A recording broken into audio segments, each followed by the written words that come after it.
And to get started, what we're going to talk about is the talk.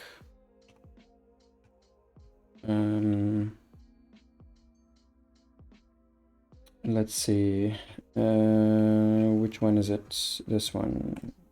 Yeah. So we will talk in the talk about GraphQL, how it's different from REST APIs. And then we will be using, we won't actually be talking about creating those services, GraphQL services from F#, but it's more like working with them from F# applications, consuming them from F#, and that's where Snowflake comes into play. So today we'll be using Snowflake to build the demos that I have in here. So I want to start off with a simple application, maybe a console application that generates some Excel reports from my GraphQL data, which we will need. We will need some GraphQL data. And then try to use similar functionality to create Excel functions, Excel reactive functions. So that's, I think, more advanced and more interesting.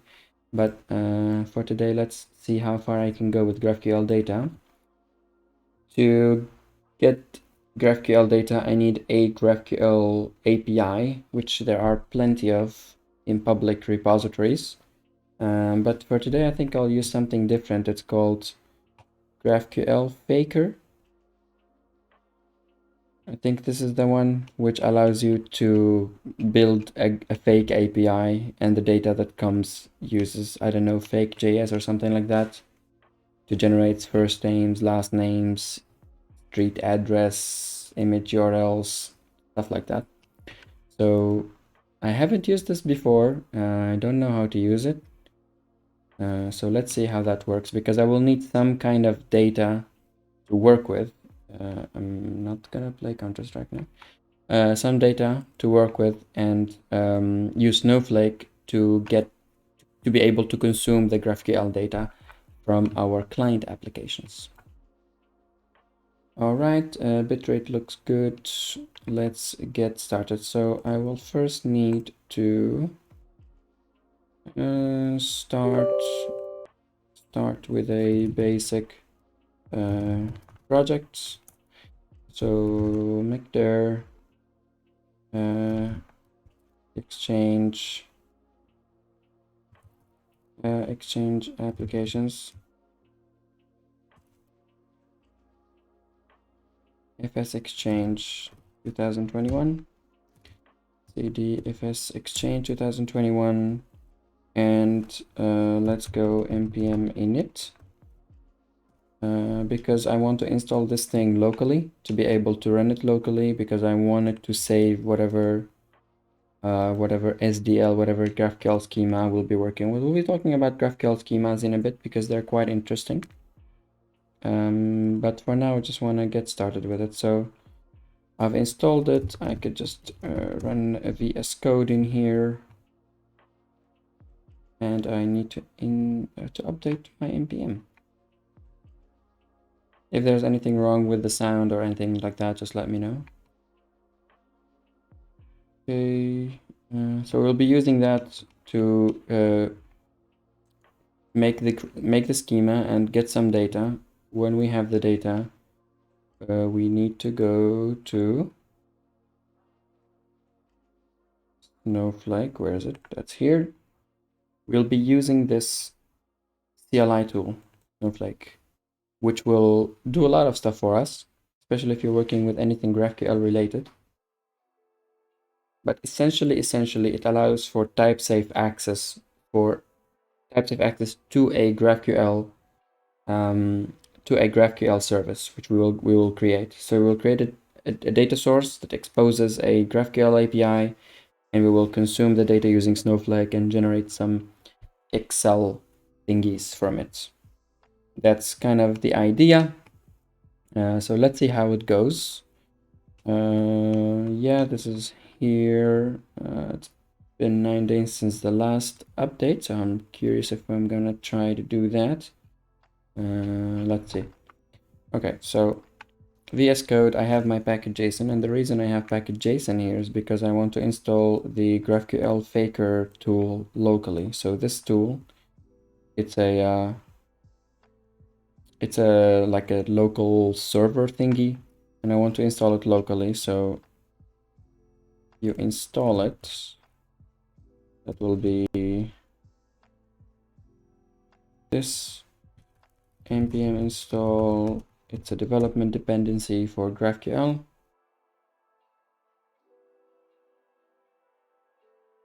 And I guess package.json will have some kind of scripts. Okay, it's taking a while. Let's see. Start will be the start package, which is just GraphQL open. So that's great.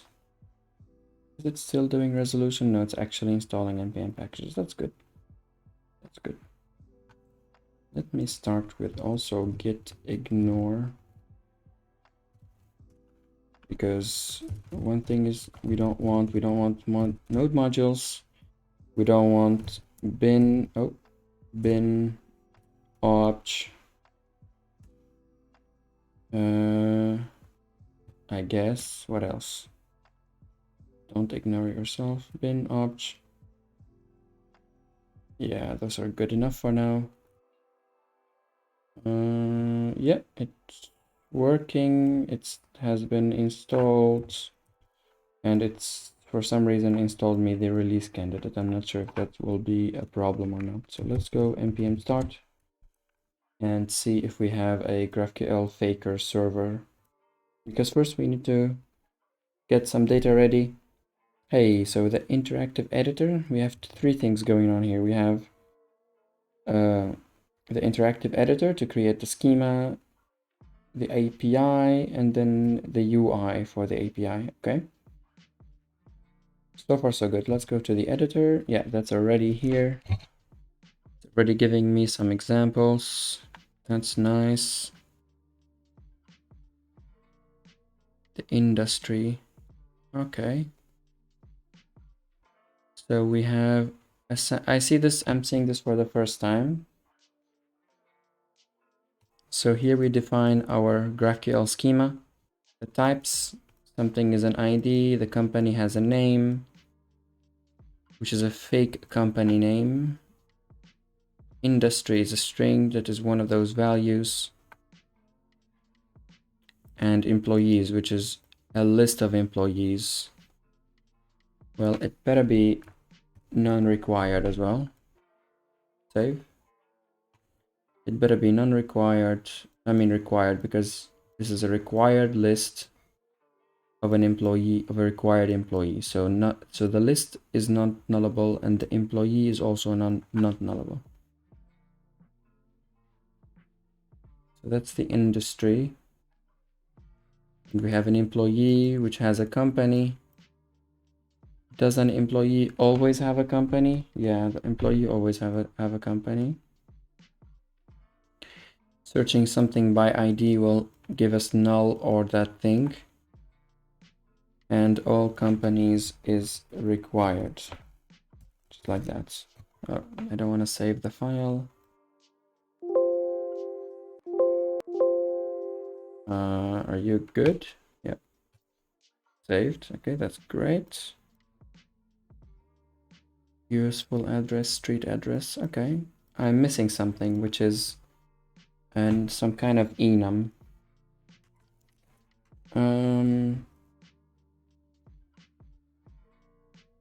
What kind of enum type? How do you define an enum? Do you just say enum? Okay. Enum.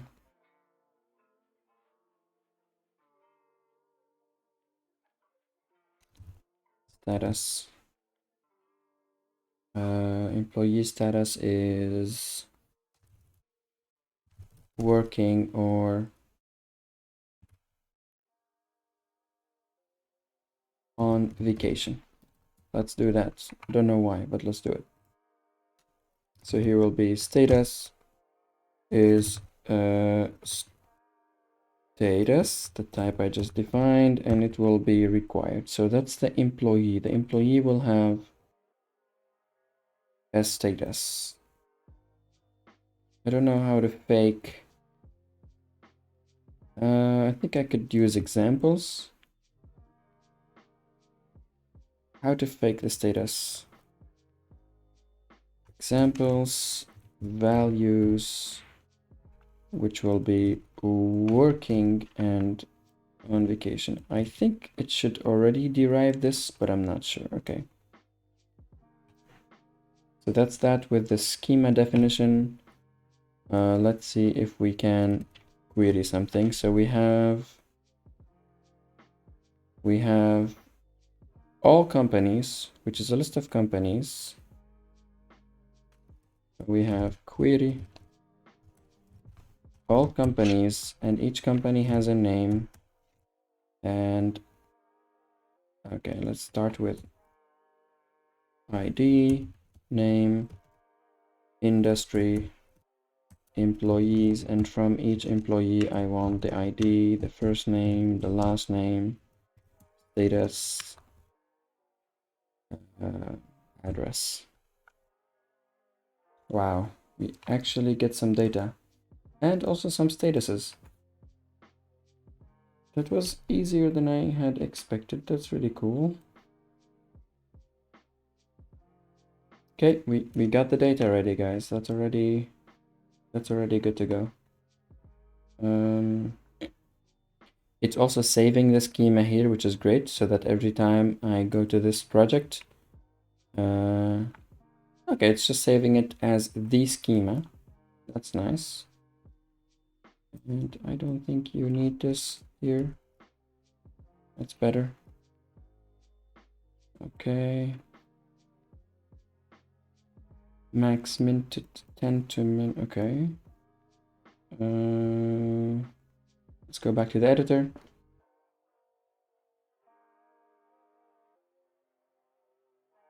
So our data source is working. We get employees and they have statuses which we defined ourselves. What happens if we don't define example? I keep saving here, which I shouldn't. Yeah, now I save. How does it look like now? Working, working, working. They're all, oh, there are some on vacation. Okay, that's good. So I don't need to provide examples. The address is here. Everything looks good. It's okay,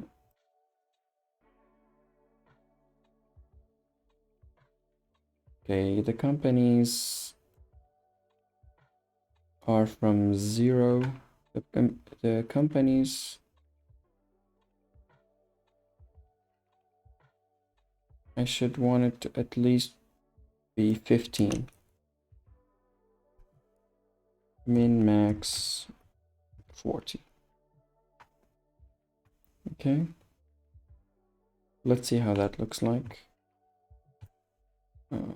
That's a lot of data, which is kind of what I want.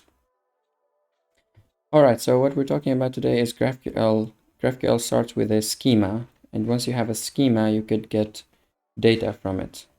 Once you have a GraphQL API, which has a schema, you could get data from it. In this case, the data comes automatically from this tool that fakes all the stuff and gives you ways to fake it. But basically, when you're consuming a GraphQL API, you look at the documentation, you see the things you can query. So for example, all companies is a field here, which gives you a required list of companies where each company is also required. This exclamation mark means it's not nullable. If you would translate this to F#, so company,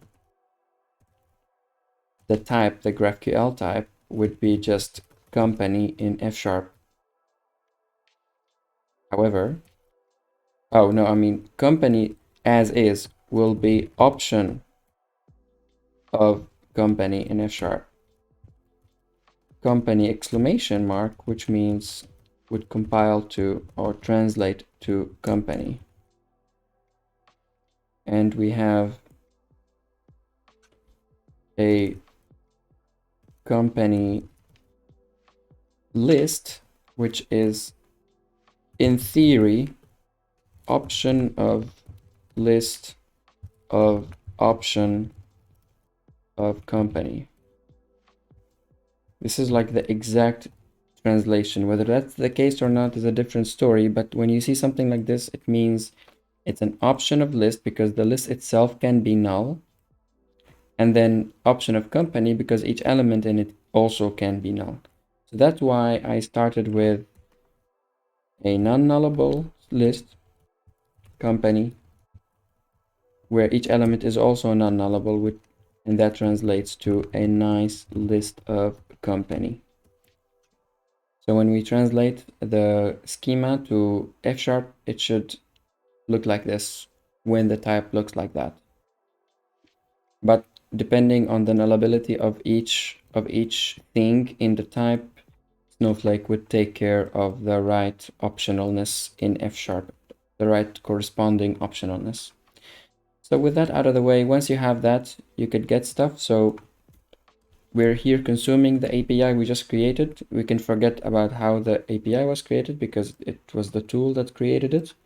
But when we look at it and we consume it, we see, okay, all companies returns a list of company, and then each company has a bunch of things you can query, like an ID, a name, an industry, and employees. And then employees also returns a list of employee, which has things you can query.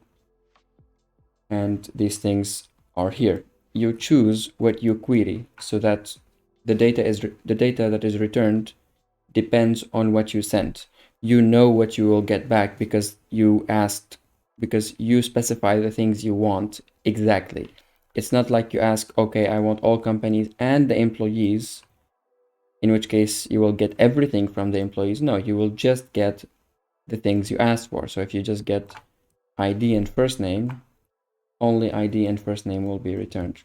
This is really powerful because it allows you to easily combine data from multiple data sources. In this case, you could assume that all companies and employees were different tables and they have some kind of foreign key relationship. But here from GraphQL, when we access the data, it's just one query that combines both. So even though maybe the data is stored in a relational manner, which is in separate tables, from a GraphQL API, you could easily allow to include the parts you want in a single query. So that makes it really powerful, really nice to work with from the client perspective, and really easy to work with. However, if you are going to say, if you want, for example, to call this query from your F# code, it means that you will have to come up with a type that corresponds to the resulting data in here. So if you would come up with a type in F#, you would say, okay, type, it's a record which has all companies, and all companies is a list of something that has ID, name, and industry, and then employees, which is a list of employees which only have these things. Notice that the type of the query determines the shape of the F# type. So each query has a specific shape and does a specific type, which makes it complicated when you have a couple of those and you want to have like a specific F# type. It's really hard. It's really like error prone and hard to do it by hand if you want to, if you have like a really complicated query. So I know from employee, I could also ask for the company that the employee belongs to. So you could also say name and industry, which adds another level of complexity because the all companies here, the type that is translated with all companies is different than the type returned from here because it's a different subset. It's a different type because it has different fields. Although they are a subset of them, they're different. So when you generate the type for this, it would be rather complicated. So it's better to use automated tools, and that's something GraphQL really good at, is that the schema is explorable also from the API. So the same way you could ask for the data inside the GraphQL API, you could also ask for the existing types and existing enums that are available in here, which Snowflake does to generate the types and client on the F# front end. So that is a little bit of what we're gonna do. I think I am happy with the I'm happy with the types here. Maybe I will do something later. Maybe I'll do something later to make them nicer, or use something a lot more complicated, like using interfaces or unions. For now, I won't, and this works nicely. We get fake data. That's great. I also have everything running here at, I guess, port 9002. That's a bit random. It looks a bit random. So shall we just do port 5000 to simulate what a .NET API would go with. Wait, it's not working. I mean, it's not canceling. So I'll just close it. Does it still work? Should not work. Yeah, it's already closed. So just say npm starts. This time port 5000 is better. Yeah, so if I go, yeah, it just opens the editor. That's great. Everything still works. That's not what I wanted. I wanted my old query. Okay. Query will be, like we said, all companies, ID, name, industry, employees, and employee ID, first name, last name, status, address, and also the company they belong to. And from here, we just want the name and ID. So just to make sure that what we have here is different than the one we have here. Okay, that looks good. That looks good. I think I could already start doing something with it.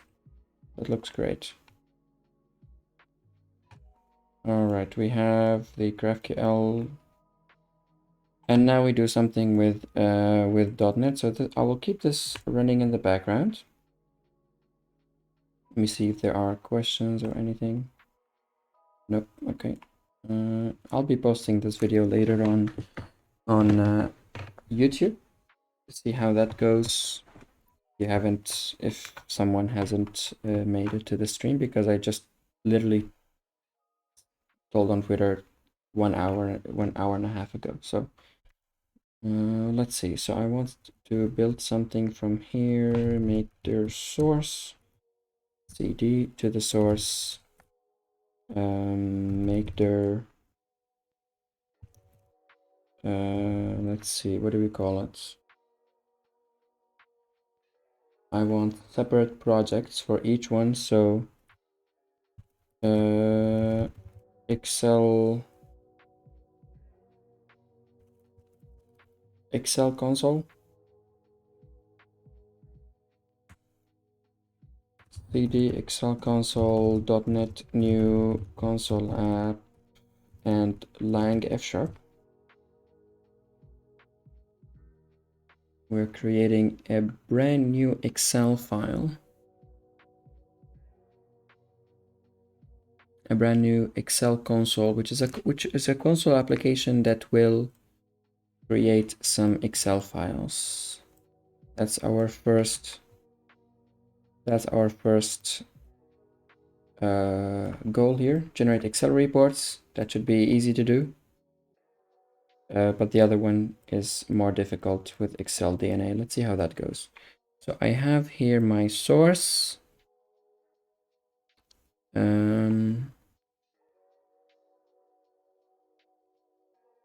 Let's see. Do I need to put everything in source? Feels a bit extra. Can I just put it here? Yeah, that's easier. Okay, Excel console, that will be where the console app is at.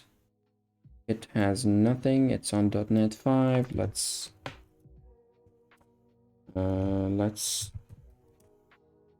see Excel console.NET run. Let's make sure we run some code.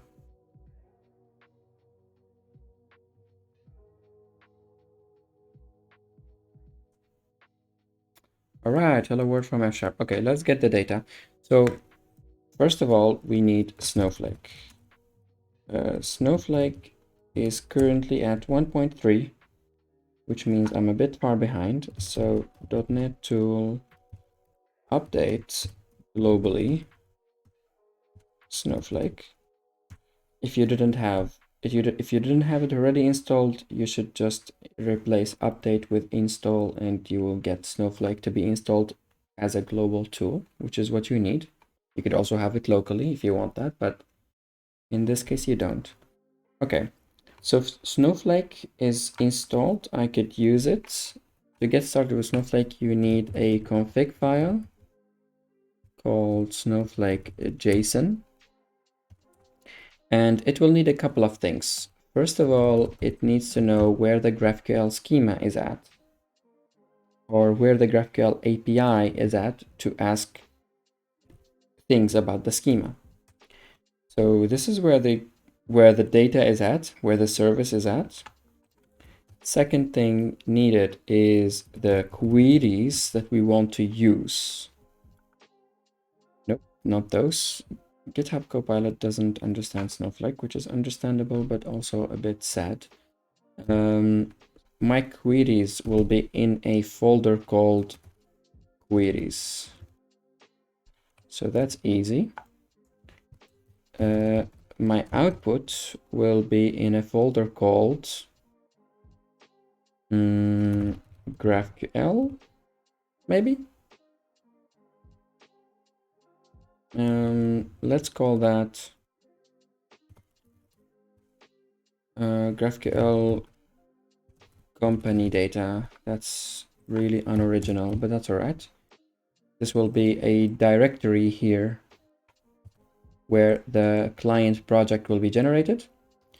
And our target is, of course, F# because we want to generate a client that is used from F# on .NET. There's also Fable, which generates a client with the same types, but the runtime is different. Like it uses different HTTP stuff, different JSON serialization packages. So that's Fable related, but we are working with F#. Okay, I don't have a queries folder, so I will go with queries. And this one is this one is called get all companies.gql. GQL is the extension for GraphQL queries or GraphQL schemas. And I will just take this query, put it here. I've already tested it. I know it works. So this is kind of, let me make this one happy a little bit.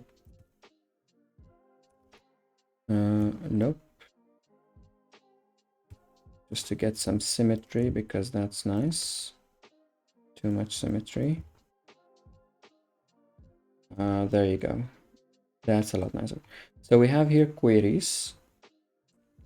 This one query, which will be used to get all companies and employees and their companies. Even though this won't be used, I think it's interesting to see the difference. Okay, so what would be interesting here? What if we didn't have the industry? What if we didn't have the industry and then just this? What if we didn't have this one? Is get all companies, which is a query that is not parameterized. It doesn't have any parameters.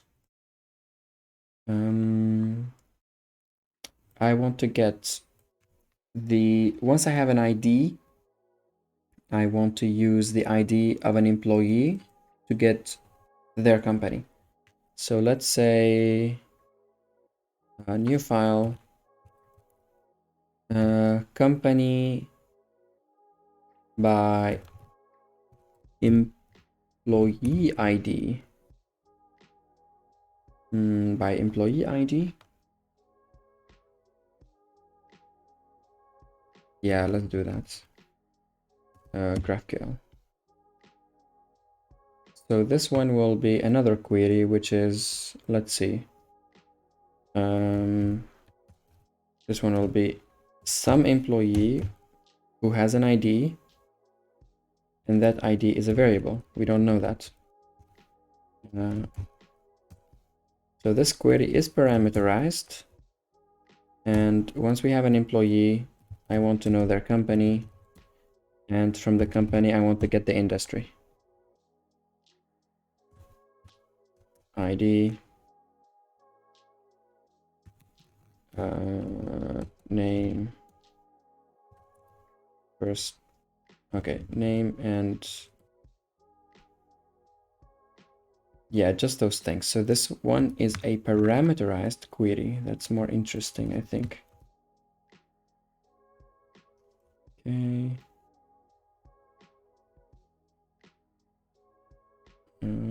Is it good like this? I think I need to... there you go. So these are my two queries, which I want to be able to call in a type-safe way from F#. So once I have Snowflake, I have my configuration, which you can look up in here. Schema, queries. Oh, it's called a project. Okay, so we have the output. The output is here. What's the name of the... oh, that's Arabic. The name of the project will be company data. How about that? Company data sounds a lot nicer. So the output is where the project should be generated. Project is the name of the namespace. So once you have company data, your client will be called company data client. Okay, so let's see how to use Snowflake. It's really simple. Once you have the configuration file, you could say Snowflake, just like that. If you don't do anything, it says we could not find a configuration file expecting JSON file Snowflake in the current directory, which means in the current directory we don't have one, but we do have in this one. So Snowflake, and here we go. So first of all, it read the configuration from the JSON. Everything is good. It loaded the GraphQL schema from the API.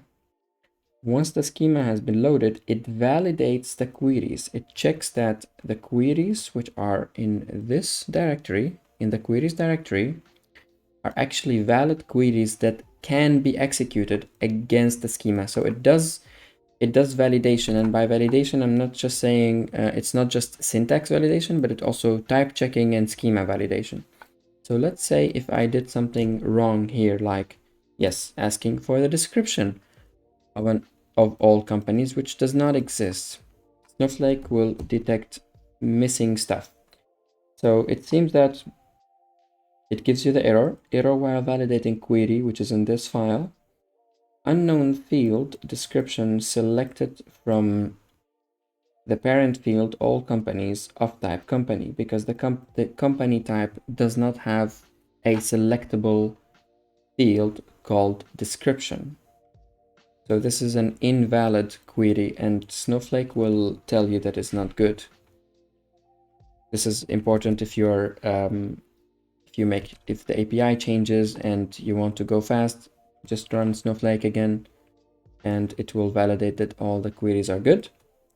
And if they're all good, you are able to run the generate command, which generates the full project. Right now, if you just run Snowflake, it only does schema validation and query type checking.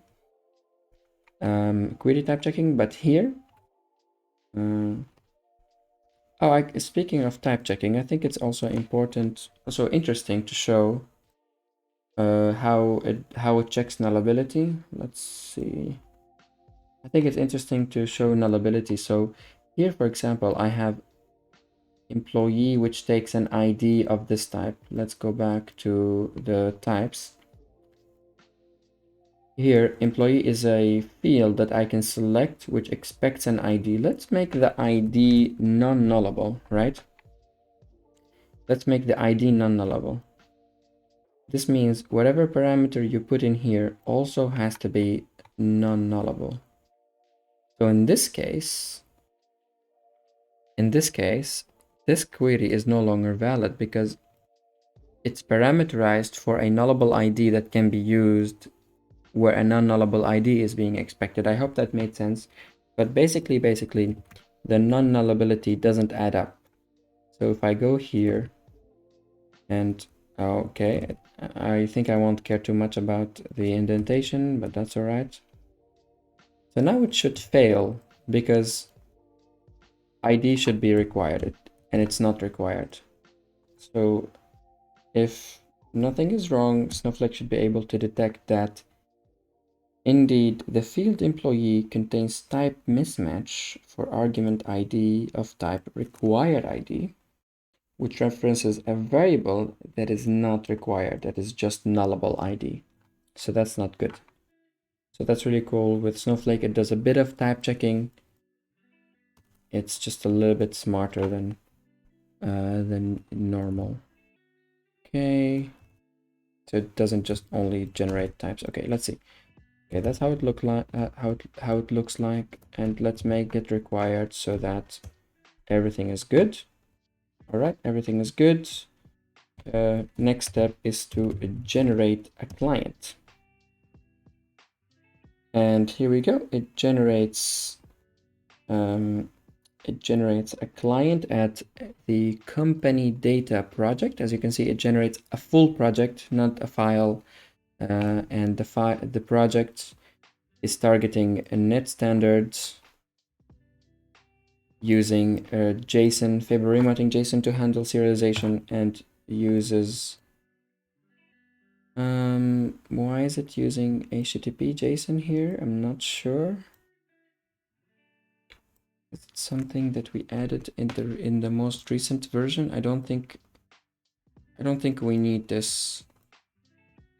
All right, so let's look at the generated types. So first of all, we have the company data.types, which generate the global types. Global types being something like a status. Apparently, there's also fake locale that is added, and types. These are just from the fake types. All right, I did not define those, but apparently the URL defined those for me. Fake options. Yeah, actually we don't use any of those. These are just used to define the examples and stuff like that. But that's interesting. As you can see, like Snowflake will define enums as F# discriminated unions, and will use the compiled name attribute to work with them. So here, for example, this thing could be working from home, and this one will be normalized to working from home or something like that, so that if the name has something that is not compilable in F#, we use this one instead of using that one. But for now, I'm not gonna edit any of that. I'm not gonna edit anything here. This is what it generates. This is actually the only type that I defined, and the rest are coming from just the fake tool that makes the fake data. I won't care too much about it. But what's interesting is that each query here that I have now corresponds to a specific type. So get all companies is now this type. The return type of that thing is a query, which is a record that has all companies, which is a list of company, where each company has ID, name, and employees. And employees is a list of employees with just the field that we selected. So Snowflake will generate will recursively create these records. Like it will go through the entire graph, object graph, to create the types and make sure their nullability is good. So for example, all companies now is a list of company. But if I changed the nullability, let's do that. If I made that it returns just a nullable list of non-nullable companies, it's funny to say, it should generate an option of list of company. And if I just use the default, which is just a list of company, like that, generate again, it generates option of list of option of company. So that's kind of not what we want, although it's a bit counterintuitive that GraphQL does this as the default, because this looks like a non-nullable list of a non-nullable company, but it's the other way around. You have to explicitly say that is not nullable, like this. And now we get nicer types. Now we get nicer types. So that's great. All right, same. So get all companies is not parameterized. So this is just the shape of the data returned. However, company by employee ID is parameterized and returns a company which has ID, name, and industry. Notice that company here, from all companies, is not the same one as the one here, because this one has industry and is being called as part of employee. So it looks actually like this. We have a query which will return an option of employee, which is correct, because depending on the ID you send, you might get an employee or you might not. And then when you get an employee, they will have a company, because a company is not nullable on an employee type. And then it has these things, an industry, name, and ID. Don't know why the ID is nullable, by the way, but that's not up to me. And then we have the input variables, which in this case, just the ID. Now these types, these get all companies and company by employee ID, are types inside this module, so they don't clash with each other. So here we have a company definition, but here we also have a company definition, and they don't clash with each other because they are inside those modules per query. And then finally we have the GraphQL client, which combines all these queries into simple methods. So here we have company by employee ID async, which takes the input variables. We also have the non-async version, the sync version, which is simple to use in a console application, like in our case. So we will be using that. And the same one for all companies async and all companies, get all companies, which will just run the async one from here. So yeah, that's what Snowflake does. Let's see if everything compiles. Let's go to company data .NET restore and .NET build.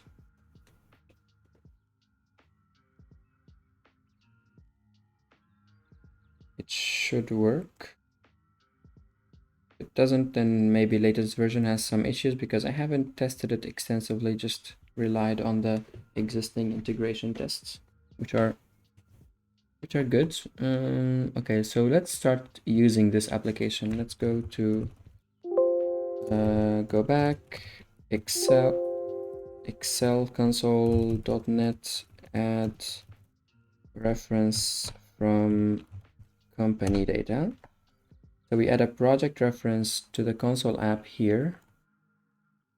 It should be added here. Yep, and there we go. And now we can say open company data. What else? Open company data. Let client is company data GraphQL client. Is that how we do it?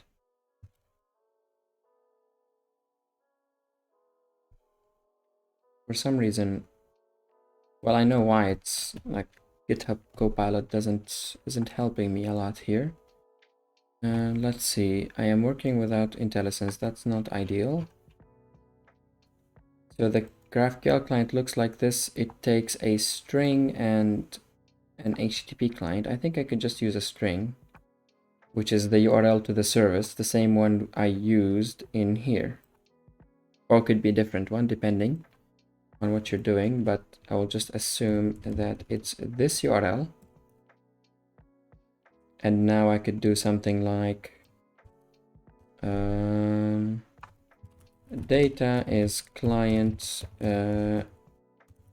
get all companies and match data with okay of companies. Then for, was that Copilot? No, okay. For company in companies. Hey, that's nice. ID. I guess name, but we will go default arg. Or if we had an error,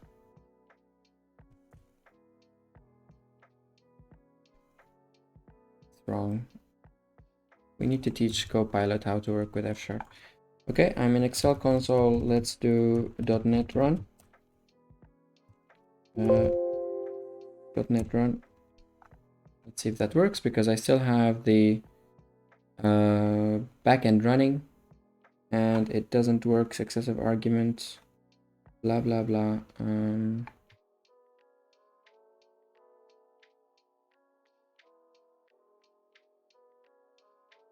For company in companies. Okay, I need just a little bit of IntelliSense, so I need to restart this. Reload window. I changed directories and their places, so now IONITE doesn't understand where to look for stuff. So just gonna run the backend again.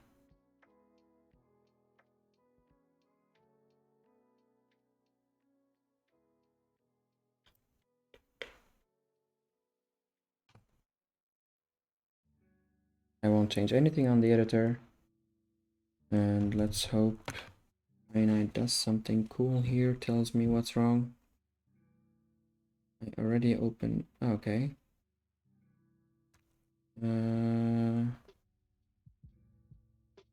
Companies. It's data, and then the data dots all companies, right? See, all companies, and then for company,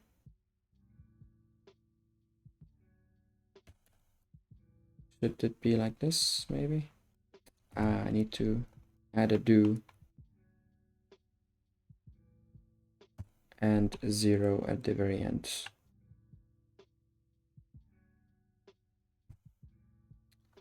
Because error is a list of server errors, or error in server errors do error message. And I did already have it in the right order, I guess, because name was for some reason non-nullable, which I don't really like. Let's make it nullable. Let's make it non-nullable. So name is non-nullable. Save that. Go here. Go one up. Run Snowflake. Generate again. And now I should only need just company name. Well, IONITE doesn't refresh quick enough, but name is indeed a string now and not an option of string. So that's nice. all GraphQL client, all methods generated by the GraphQL client are a result of a query or a list of error type, which is a GraphQL error type that is customizable. In this case, I just want to get all the data in here. As you can see, it's all typed like this. The name, let's make it company, and then there you go. Okay, it looks good. It's just calling this API. Yeah, it looks good. Let's go to Excel console.NET run.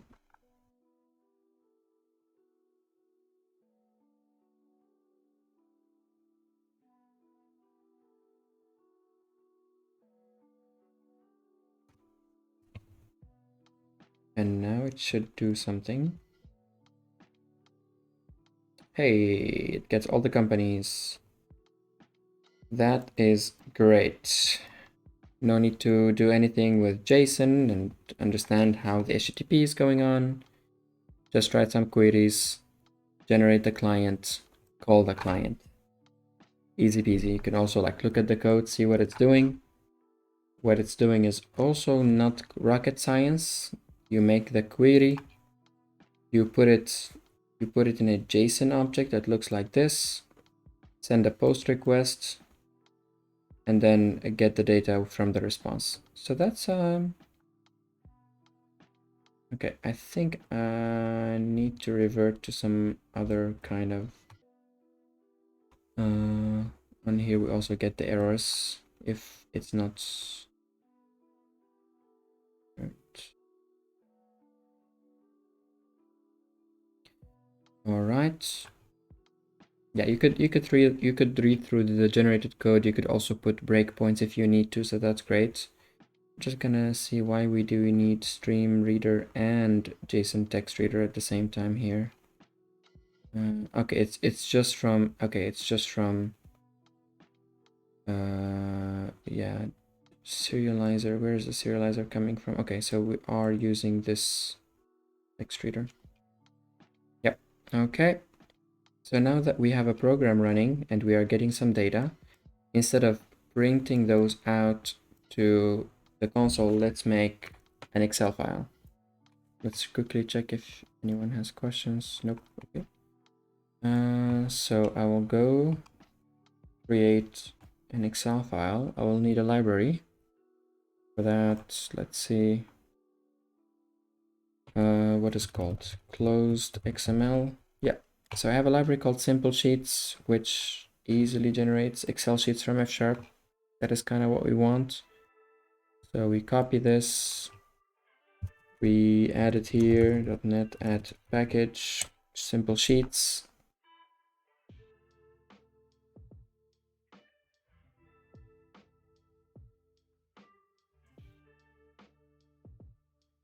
All right, it has been installed. Let me open it up.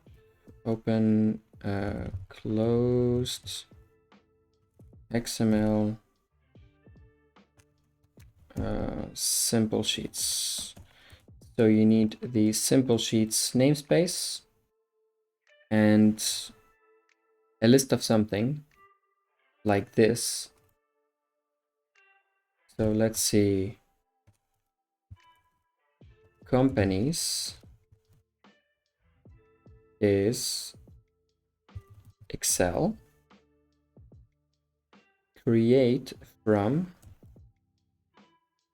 the data. Well, you need the data and a bunch of fields for the data. So we create from the data. From the data we create companies Excel. And okay, let's do it like this. Let companies is data, all companies. And here I need a couple of fields, which will be like, okay, GitHub Copilot is trying to help me, but it's not helping. So I need fields from each from each element. So I'll go companies and then Excel field on from each company. I want the company ID and the name and the industry, or okay, just the name and the ID. Is ID an optional string? Okay. So that's my Excel file, which is a byte array. All I need to do is file, write all bytes, which will be companies.excel sx and the company's Excel.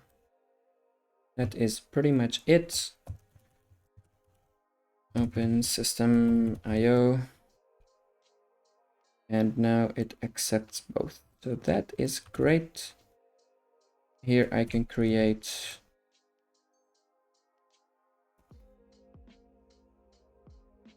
company Excel field. Okay, let's see. Oh no, I don't need to add it again. I just need to run the thing. .NET run.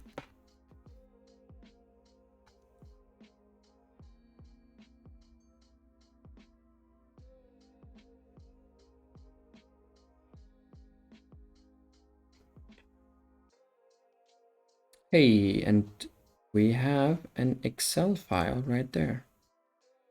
Reveal in Explorer. Excel from console, companies.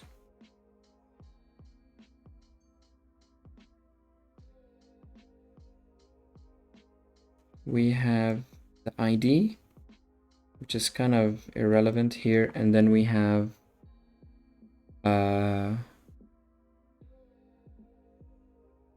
the name. Let's give them some headers. So this was the Excel field. Dot header ID.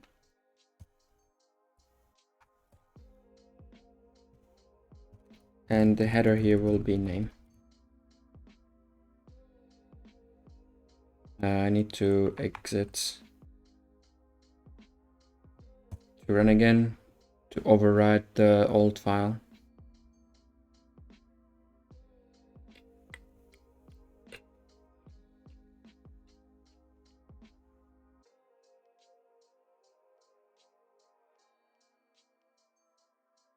All right, let's see how it looks like now.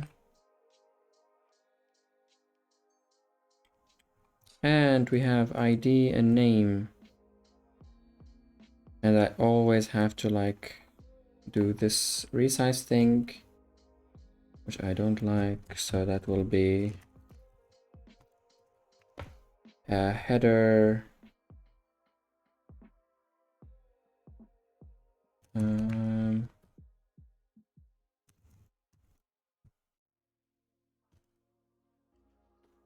I should have some intelligence here. Yeah.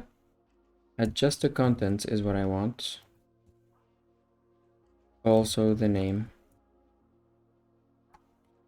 which should give me some kind of header. Background color is Excel.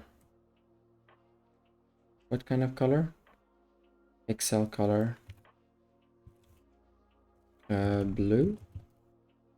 Okay, I don't need to do anything with the colors, just make it nice and simple.